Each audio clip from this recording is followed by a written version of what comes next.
All right, something interesting just went down in West Africa. Something so bold, so unexpected, and honestly, this is already sending shockwaves from Bamako all the way to Paris and beyond. Mali has officially shut down every single major French media outlet operating on its soil. We are talking about stations like TFI1, LOCI, France 24, and the notorious ROFI, even TV5 Monday. All of them, they are all gone, suspended, removed from the Malian airways. And look, the question that is burning across the continent right now, it's simple, but it is fully loaded. Why would an entire nation take such a drastic step? I mean, what could French media outlet possibly have done that would push Mali's government to completely cut them off like this? What happened that was so serious, so damaging that Mali decided, you know what, silence is no longer an option? Because here's what I am finding out. Mali didn't just wake up one morning in November 2025 and make some emotional decision. No, this wasn't some impulsive decision. This ban, it didn't start with a press conference. It started with a pattern that has been so consistent and so deliberate that Malian leadership is seeing it as something way bigger than just bad journalism.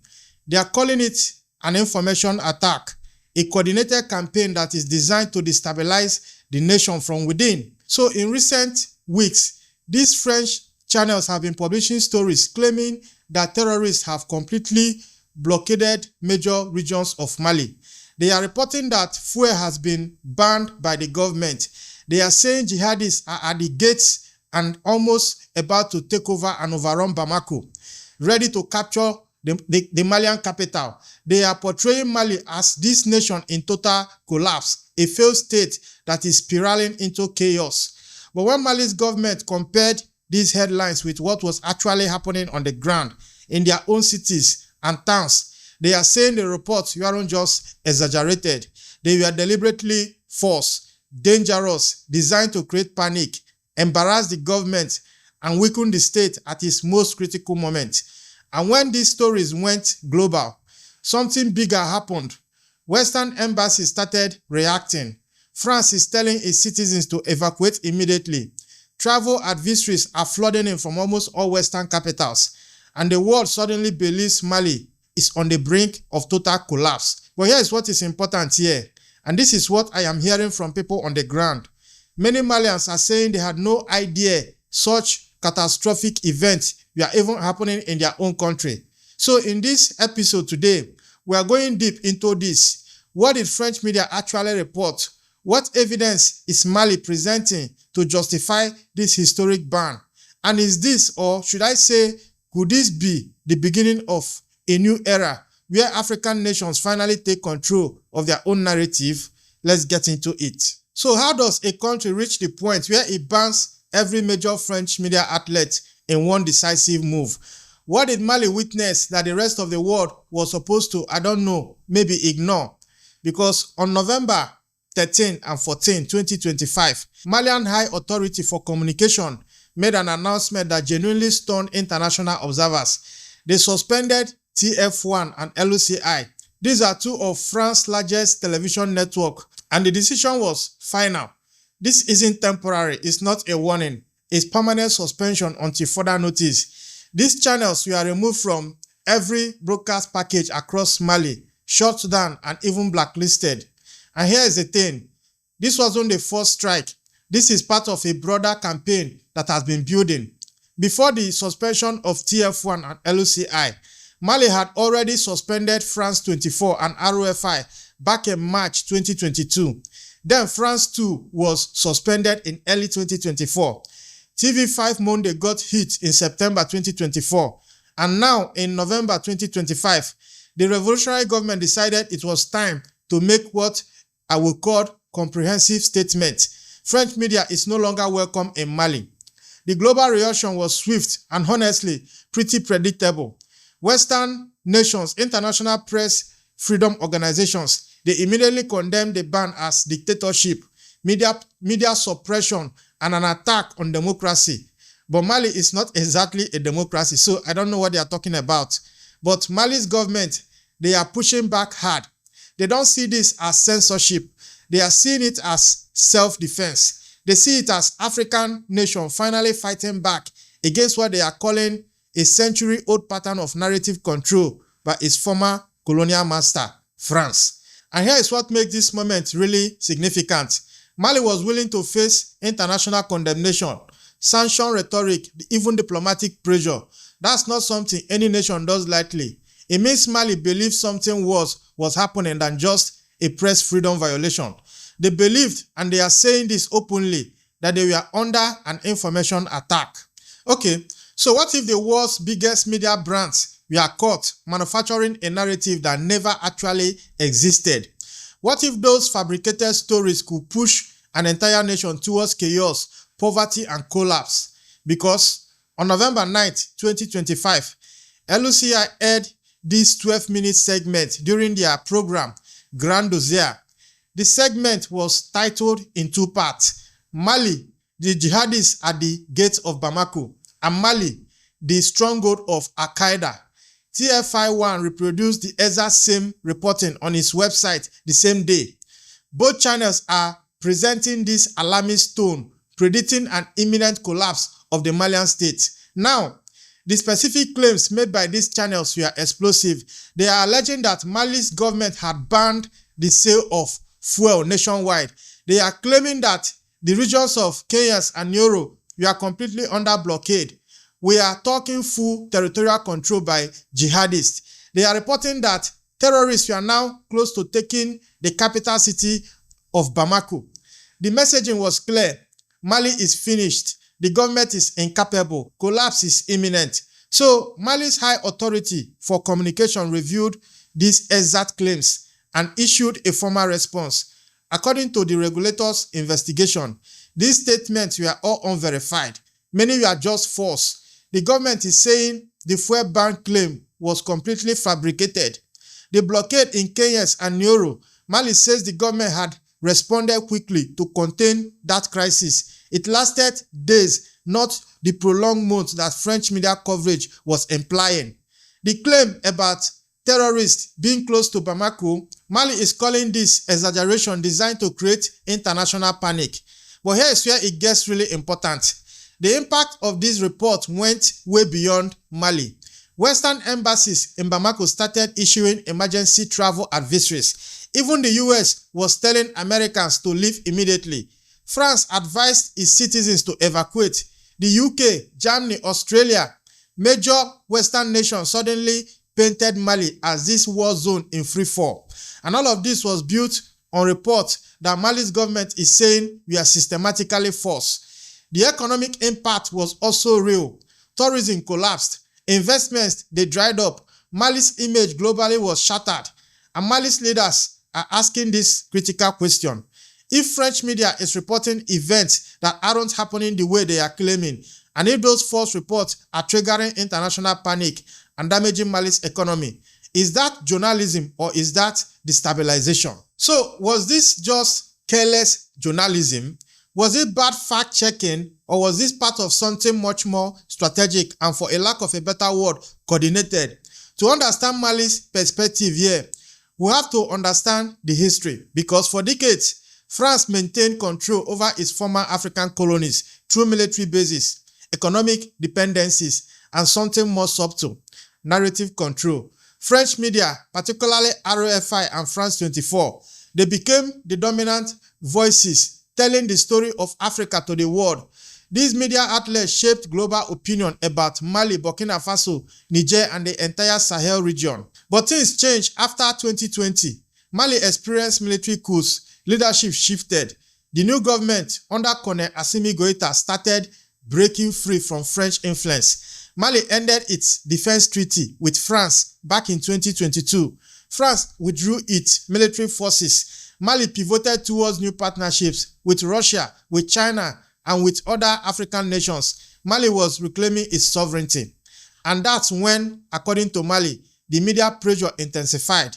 Mali's government is arguing that as France's military presence weakened, its information warfare strengthened. Now, unable to control Mali militarily anymore, they are saying France used its media to undermine Mali's government. delegitimize its leaders, amplify security fears, and create conditions for international intervention, or should I say regime change. Now, this isn't just Mali's theory. Mali is pointing out that Western nations, they do this regularly. The US has banned certain media outlets and platforms. European countries restricted broadcasting from outlets they deem hostile.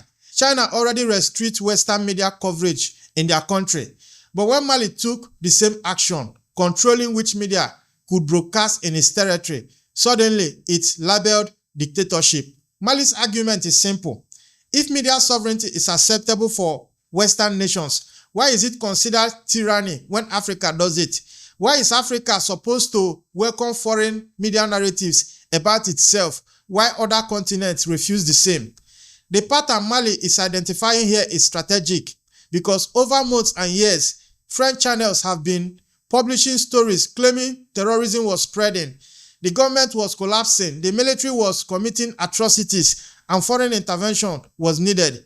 Each story is built on the last. Each narrative weakened public confidence in Mali's leadership, and each story seemed timed to coincide with Mali's move towards independence from French influence. So here is the moment everything came into sharp focus. What happens when a major news organization reports that chaos is destroying a city, but the people actually living in that city are saying the story is fiction, like they have no idea what the news is talking about?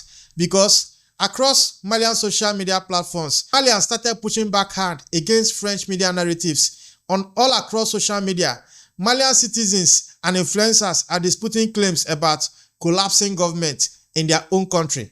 They are saying French journalists were reporting events that never happened. Local Malian media outlets, including journalists who actually live and work in Mali, they are calling out France 24 specifically for what they are terming fake news, misinformation, and ultimately fictitious stories. French media headlines are predicting doom and devastation. But on the ground, Malians are describing something different. Yes, there were security challenges. Yes, a fuel blockade by jihadist group was causing real hardship. But the portrait of total state collapse painted by French media didn't match Malian lived experience. And there is an emotional dimension to this that I think is really important. Malians felt insulted. They felt portrayed as helpless, hopeless, and incapable of governing themselves. The narrative wasn't just about reporting facts. It was about depicting an entire nation and people as failures. It was, for a lack of a better word, dehumanizing. And Malians started asking, why is it that only when French media says something is happening, international observers, they almost immediately believe it? Why don't Africans get to tell their own stories? This disconnect between international media narratives and on-the-ground reality created what I will call a credibility crisis. Malian government weaponized this moment. They are saying, look, French media is not reporting the truth. They are manufacturing narratives, and we will no longer allow this propaganda to be broadcast from Mali. The impact on investment, tourism, and national confidence was measurable and damaging. Malian government understood that controlling the narrative about their own nation is as important as controlling their own territory. So if the world believes your nation is collapsing, investors flee, skilled workers emigrate, and international support evaporates. And that's exactly what was happening through French media coverage. So why did the African Union itself call for international intervention based on media reports that Mali is now rejecting as completely fabricated? This is where the story gets bigger than just Mali. It's about how a coordinated narrative can shape global policy, even when the facts don't support it.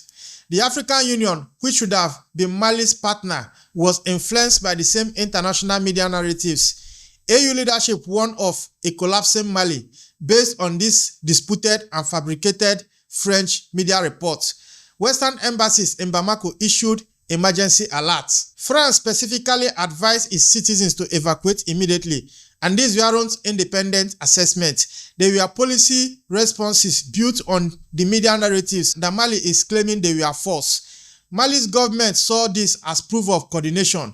The sequence was clear. French media publishes alarmist reports. International organizations amplify these reports. Western government issue travel warnings. Global panic follows. And suddenly, Mali's government is on the back foot, having to defend itself against narratives about events it says never happened the way they were reported. This is the mechanics of information warfare. You don't need to physically invade a nation to destabilize it. You spread doubt about its leadership, create fear about its stability, trigger capital flight and brain drain, and watch as the nation weakens from within while the world watches. Mali saw this happening and decided the source of the problem. Foreign media reporting false narrative had to be removed. And at this point, Mali's stance really hardened. The government moved from complaining about bias to taking direct action. They released evidence, they held press conferences, and they systematically went through disputed French media reports and presented their counter-narrative to the international community. The ban on TF1 and LOCI wasn't an impulsive act. It was the culmination of years of mounting frustration. So when a government starts naming specific dates, location, timelines, and disputed reports one by one, it means they have decided to fight back openly. Because Mali's high authority for communication didn't just suspend French media. They presented detailed case. They showed the specific French media broadcast from November 9, 2025. They listed the exact claims made. They presented Mali's counter evidence, and they demonstrated how the claims violated Mali's journalist code of ethics, which requires adherence to verifiable truth. Mali's argument was structured and methodical.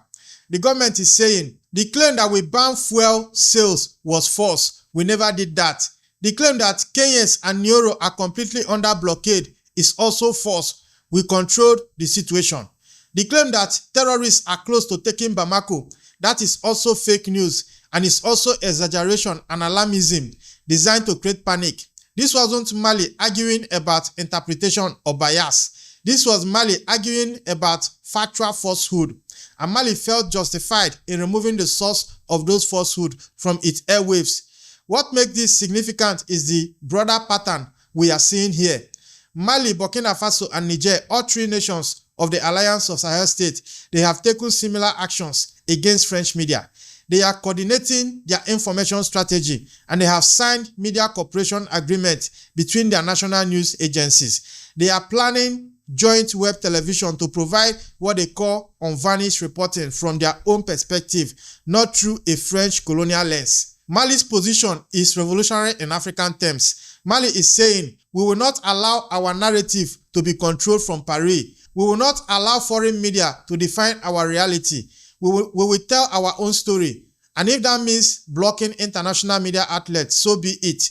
This is information sovereignty, and Mali is willing to face international pressure to achieve it. So what if what is happening in Mali right now is bigger than just Mali? What if this is the beginning of an entire continent finally taking back the power to tell its own story? Now, when you look at it, this ban on French media is not an isolated event. It's part of a continental shift. Burkina Faso has taken similar actions. Niger have expelled French journalists because across West Africa, nations are now reclaiming their own narrative space. The Sahel states have formed the Alliance of Sahel States, a political and military confederation that is explicitly anti-Western and pro-sovereignty. These leaders, I'm talking about Assimi Goïta in Mali, Ibrahim Traoré in Burkina Faso, Abdurrahman Chiane in Niger Republic, they are framing their actions in Pan-African revolutionary terms. They are positioning themselves as inheritor of Thomas Sankara's legacy, and they are talking about African dignity, African independence, and African self-determination. And they are backing those words up with action, expelling French troops, banning French media, and diversifying alliances towards Russia, China, and even Turkey, and withdrawing from Western allied organizations like ECOWAS. This is more than just geopolitics. This is a psychological and cultural shift, because for decades, Africa has accepted Western media's definition of African reality.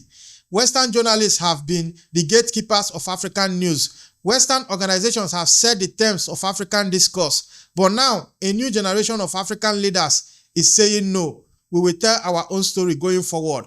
We will define our own reality, and we will not accept external narratives about our nations, our leaders, and our future. Mali's ban on French media is part of this awakening. It's not perfect. There are legitimate concerns about press freedom and human rights. But from Mali's perspective, this is sovereignty. This is the assertion of African independence in the information age. And this is refusing to be defined by colonial powers. And it is spreading. The AES nations have committed to launching their joint web television. They are coordinating their news agencies and they are building alternative media infrastructure. They are saying to the world, we will create our own media, we will tell our own stories, and we will control our own narrative. And now for Pan-Africans watching this unfold, this moment, it represents something powerful.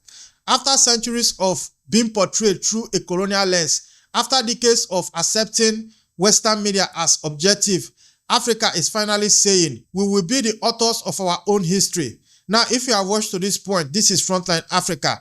This is where we talk about Africa. And this is where we talk about geopolitics from Africa's own point of view. And now, I must say this. The actions of Mali in banning all French media from their airwaves is a very courageous and timely intervention because it was already getting out of hand. Every single day, every French media must post more than one fake bad news about all the countries of the Alliance of Sahel states, whether Mali, Burkina Faso, or Niger. They are back to back posting all the fake news. Now, when you look at YouTube, this platform that we are publishing our stories on, they don't compromise on facts and they don't compromise on misinformation, on their policies against misinformation. So in this platform, whenever we publish anything that is factually wrong and people report it, it will immediately trigger a takedown or total ban of our channel. So if they can hold us to this high standard, why won't all this international media be held to the same standard of objectivity and adhering to the tenets and ethics of journalism? These are the issues. These are the double standard we are seeing here. So now that they have banned them, maybe they will be reporting from wherever they are going to be operating from. They are not going to stop.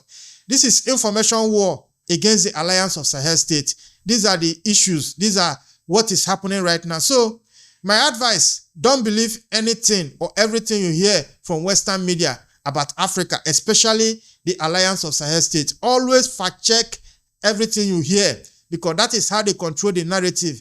And for guys like us, having the opportunity to tell the story the way it is, I say this is a big step up for Africa. And I encourage all independent creators, all independent Pan-African reporters, geopolitical analysts, they should up their game and hold these Western medias to account.